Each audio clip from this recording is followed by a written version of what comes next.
কি পারবে এই ঠান্ডাতে একদম চিল জলে স্নান করতে? এর মধ্যে আছে অনেক ইম্পসিবল জিনিস যার মধ্যে আমাকে 4টে কমপ্লিট করতেই হবে। তো ফার্স্ট ট্রাই।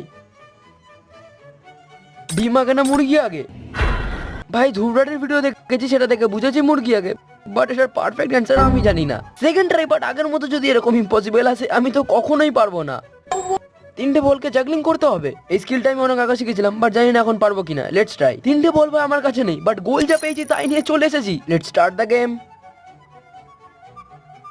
3 নম্বর অ্যাটেম্প নেওয়া যাক, বাট আপাতত আমার স্কোর 2-তে 1। নাককে টাচ করতে হবে জিভ দিয়ে। ভাই এটা আমার দ্বারা হবে না। Let's try.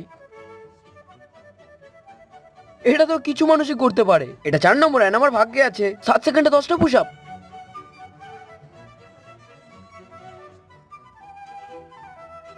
মনে হচ্ছে হয়ে গেছে। ঠান্ডা জলে সাবান মেখে স্নান করতে হবে।